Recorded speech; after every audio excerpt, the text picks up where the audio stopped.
America EVM से चुनाव नहीं कराता, रशियन कंट्री नहीं कराती, जापान जहाँ वो बनी वो नहीं कराता है।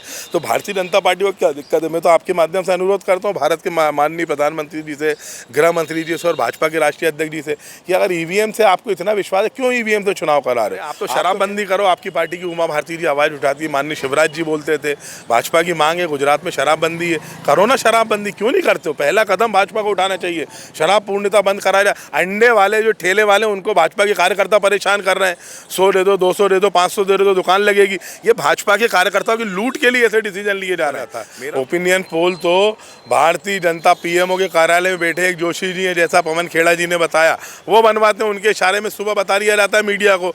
तो जो गोदी मीडिया है वो दिखाता नहीं। आप जैसे जो मध्य प्रदेश का चुनाव तो सबको पता है, यहाँ लाडली ईवीएम चली है, ईवीएम मशीन जो थी इसके कारण कांग्रेस हारी है। आज तक आपसे लेकर मीडिया हो, चाहे भाजपा के लोग हों, चाहे कांग्रेस के लोग, तो बोल ही रहे हैं, साथ में मध्य प्रदेश की आम जनता विश्वास नहीं कर रही कि भाजपा की सरकार कैसे बन गई। हमें भरोसा है हमारे नेता राहुल गांधी जी पर, जो ये कहते हैं कि हम मुर्दा लोहे को भी हथियार बना सकते हैं, अपने आंसुओं को अपना औजार बना सकते हैं, और कमज़ोर ना समझे ज़माना हमें, हम इस मुल्क की, देश की और दिल्ली की अगली सरकार बना सकते हैं।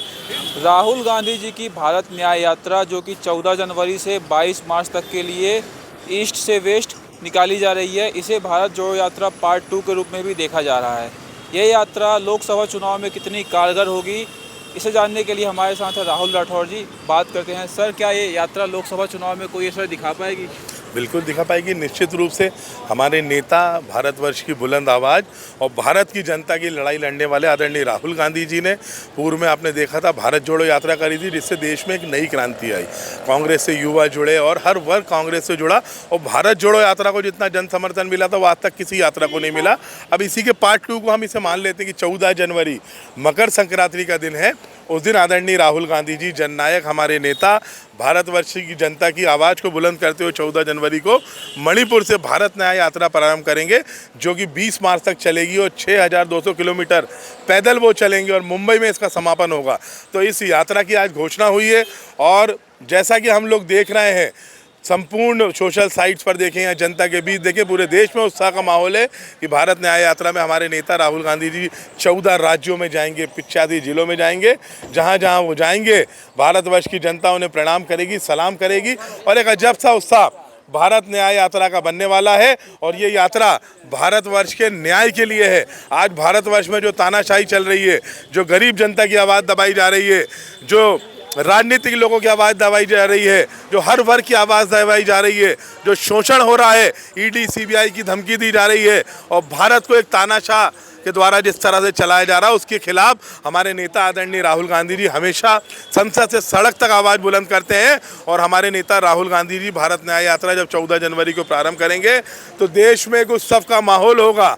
आप देखते जाइए, भारत न्याय यात्रा एक नई क्रांति लाएगी, और जब ये यात्रा मुंबई पहुंचेगी तो पूरा देश के लाखों करोड़ लोग इसमें शामिल होंगे, और लोकसभा चुनाव के पूर्व ये यात्रा एक नई क्रांति लेकर आएगी। क्योंकि हमें भरोसा है हमारे नेता राहुल गांधी जी पर, जो ये कहते हैं कि हम मुर्दा लोहे को भी हथियार बना सकते हैं, अपने आंसुओं को अपना औजार बना सकते हैं, और कमज़ोर ना समझे ज़माना हमें, हम इस मुल्क की, देश की और दिल्ली की अगली सरकार बना सकते हैं। इस जज्बे के साथ हमारे नेता आदरणीय राहुल गांधी जी जब 14 जनवरी को पदयात्रा करेंगे तो भारत माता के आशीर्वाद से वो मुंबई पहुंचेंगे।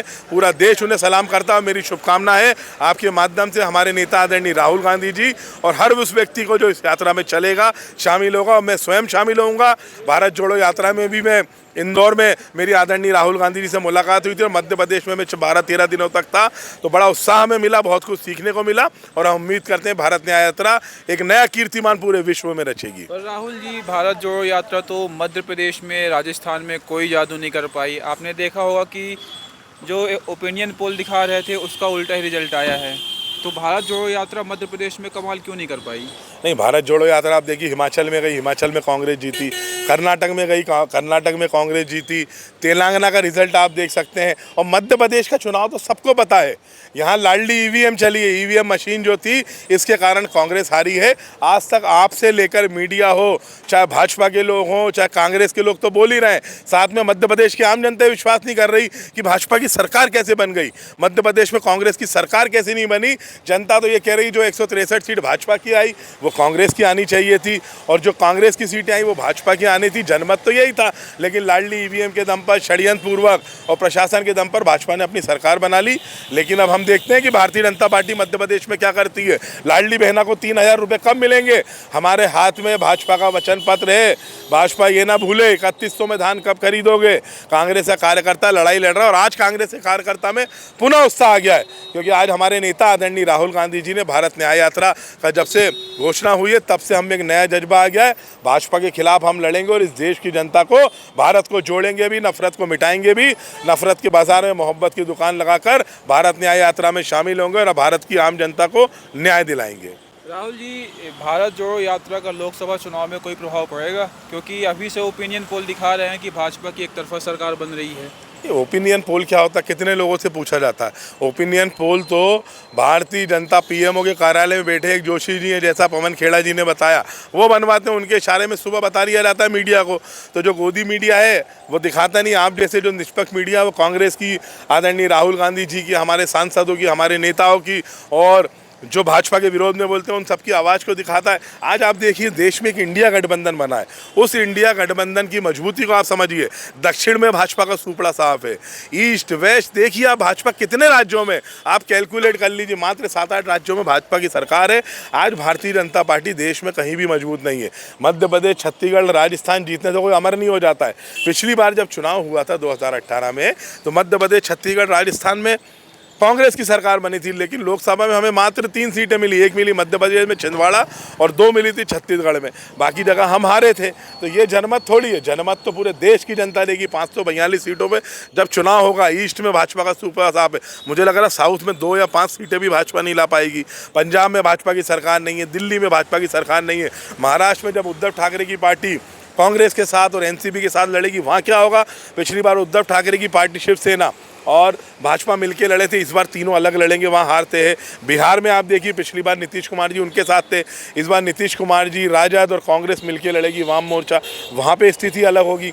पिछला जब चुनाव हुआ था, जब समाजवादी पार्टी की सीटें बहुत कम थी विधानसभा में, इस बार 100 से ज़्यादा सीटें समाजवादी पार्टी लाई, 36% वोट विधानसभा में लाई। तो वो सब इंक्रीज़ हो रहा है। भाजपा हर जगह डाउन हो रही है, और जो इंडिया गठबंधन और कांग्रेस पार्टी है ये पूरे देश में मजबूत हुई है। मध्य प्रदेश में भी तो हम 40% वोट लाए ना, तो 40% और वो 48 लाए, तो 5-6% वोट अब इस बार इधर हो जाएगा, तो कांग्रेस ज़्यादा सीटें जीत जाएगी। तो कभी कहीं कुछ नहीं हो सकता।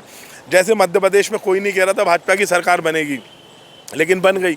लेकिन आज देश में लोग अगर ये कह रहे हैं कि भाजपा की सरकार बन रही, तो अभी जब जनता वोट देगी तो वो कांग्रेस की सरकार में परिवर्तित होगा, ये विश्वास है। और सबसे बड़ा फैक्टर इंडिया गठबंधन की मजबूती के साथ जब राहुल जी की भारत न्याय यात्रा पूरे देश में जाएगी, वो एक नया इतिहास रचेगी। लोकसभा में इंडिया गठबंधन की विजय होना है और भारतीय जनता पार्टी की हार होना तय है, इसे कोई नहीं रोक सकता। राहुल जी, यदि ईवीएम से चुनाव होता है तो आपको लग रहा है कि कांग्रेस पार्टी सरकार बना पाएगी? क्योंकि कांग्रेस तो आरोप लगा रही है कि जो 3 राज्यों के रिजल्ट आए हैं उनमें कहीं ना कहीं लाडली ईवीएम योजना चली है, ईवीएम घोटाला हुआ है। नहीं, कांग्रेस तो आरोप लगा रही, साथ में जनता भी बोल रही है, प्रशासन के लोग भी बोल रहे हैं, उसके सबूत आ रहे हैं। इसलिए ईवीएम पे सबको खतरा है। जो अमेरिका ईवीएम से चुनाव नहीं कराता, रशियन कंट्री नहीं कराती, जापान जहाँ वो बनी वो नहीं कराता है, तो भारतीय जनता पार्टी को क्या दिक्कत है? मैं तो आपके माध्यम से अनुरोध करता हूँ भारत के माननीय प्रधानमंत्री जी से, गृह मंत्री जी से और भाजपा के राष्ट्रीय अध्यक्ष जी से कि अगर ईवीएम से आपको इतना विश्वास है, क्यों ईवीएम से चुनाव करा रहे हो? आप तो कह रहे हो आपकी 400 सीटें आ रही तो वो आएंगी। आप तो बैलेट पेपर से चुनाव कराओ, 400 आए, 500 आए, पूरी 542 जीत लेना, लेकिन बैलेट पेपर से चुनाव कराओ। आप आज प्रश्न ये नहीं कि ईवीएम से चुनाव होगा कि नहीं, प्रश्न ये है कि भारतीय जनता पार्टी को ईवीएम से चुनाव नहीं कराने मतलब क्यों आपत्ति है? भाजपा क्यों ये नहीं कहती कि बैलेट पेपर से चुनाव होना चाहिए, जब पूरी देश की जनता चाहती कि बैलेट पेपर से पुनः चुनाव हो ताकि हमारे मतों का दुरुपयोग नहीं हो। आज लोगों को शक है अगर ईवीएम पर, और इसके सबूत आए हैं, और कांग्रेस पार्टी इस बात को उठा रही है। कांग्रेस नहीं, देश के संपूर्ण विपक्षी दल ये कह रहे हैं ईवीएम से चुनाव ना हो। सिर्फ एक भाजपा को आपत्ति है, तो भाजपा को क्यों ईवीएम से प्यार है? अरे लाडली ईवीएम का मोह छोड़ो, बैलेट पेपर से चुनाव कराओ, दूध का दूध और पानी का पानी हो जाएगा। नरेंद्र मोदी के 10 साल में क्या करिश्मा हुआ है ये जनता देख लेगी, अगर आपको सीटें मिल जाएंगी तो। क्योंकि जनमत को हम सब सलाम करेंगे। आपको डर ये है कि अगर बैलेट पेपर से चुनाव होगा तो भाजपा 100 सीटों के अंदर समा जाएगी, इसलिए ये ईवीएम से चुनाव कराने के लिए पूरी ताकत लगा रहे हैं। लेकिन अभी हमें हमारे पूरे विपक्षी दलों की ताकत पर और सुप्रीम कोर्ट पर सब पर भरोसा है कि अगला चुनाव बैलेट पेपर से हो। ये हम आपके थ्रू भी सबसे मांग करते हैं। राहुल जी, मध्य प्रदेश के नए मुख्यमंत्री डॉक्टर मोहन यादव जी ने एक फैसला लिया था कि मध्य प्रदेश में खुले में अंडा और मांस नहीं बिकेगा, पर उन्होंने शराब को लेकर कोई ऑफिशियल घोषणा नहीं की। हमने कई महिलाओं से पूछा, वो इस फैसले से खुश नहीं है। आपकी इस फैसले पर क्या राय है? नहीं, तो ये शर्मनाक बात है। अरे आप तो शराबबंदी करो, आपकी पार्टी की उमा भारती जी आवाज़ उठाती है, माननीय शिवराज जी बोलते थे, भाजपा की मांग है गुजरात में शराबबंदी है, करो ना शराबबंदी, क्यों नहीं करते हो? पहला कदम भाजपा को उठाना चाहिए, शराब पूर्णतः बंद करा जाए। अंडे वाले जो ठेले वाले उनको भाजपा के कार्यकर्ता परेशान कर रहे हैं, 100 दे दो, 200 दे दो, 500 दे दो, दुकान लगेगी। ये भाजपा के कार्यकर्ताओं की लूट के लिए ऐसे डिसीजन लिए जा रहे हैं। मेरा माननीय मुख्यमंत्री जी आपसे अनुरोध है, आपको शुभकामनाएं, आप सीएम बन गए तो गरीबों को मत सताओ। अंडे वाले मुर्गे वालों को छोड़ के बड़े जो शराब माफिया है, जो कि भाजपा के ही नेता और कार्यकर्ता हैं, इनकी दुकानें बंद करवाइए। हम आपके साथ खड़े होंगे, कांग्रेस का एक एक कार्यकर्ता, और बड़े काम करिए। और आपसे मैं अनुरोध करता हूं, लाडली बहना के 3000 रुपये हमें देना चालू कर दो। कब दे रहे हो हमारी बहनों को? इस प्रदेश की जो महिलाएं पुकार रही हैं कि मामा चला गया, अब ये जो नए मुख्यमंत्री जी आए 3000 कब देंगे? किसान कह रहा है कि 3100 में धान कब खरीदोगे? ये सब मांगे हैं। बिजली कब सस्ती होगी? जो मुद्दे कांग्रेस के वचन पत्र में थे, आज वो हम पूर्ण नहीं कर पा रहे वो, लेकिन आपका वचन पत्र तो आप पढ़ लो। अरे उन्हें पूर्ण करो। मुख्यमंत्री जी थोड़ी जनता के प्रति संवेदना रखो, नहीं तो जनता किसी की नहीं होती है। आज अगर जनता ने आज ईवीएम के दम पर ही आप भले मुख्यमंत्री बन गए, लेकिन जब अगला चुनाव होगा तो आप लोगों को जनता हाशिए पर बैठा देगी। आज जनता ये देख रही है कि कांग्रेस पार्टी लगातार चौथा पांचवा चुनाव हारने के बाद भी मजबूती से खड़ी है विपक्ष में, लेकिन भारतीय जनता पार्टी पुनः सत्ता का दुरुपयोग कर रही है और अपने वचनों को नकार कर जनता के हित का कोई भी फैसला लेने में अक्षम साबित हो रही है। ये थे हमारे साथ कांग्रेस नेता राहुल राठौर जी। इस वीडियो के बारे में आपकी राय क्या है, कमेंट करके ज़रूर बताएं। जय हिंद, जय भारत।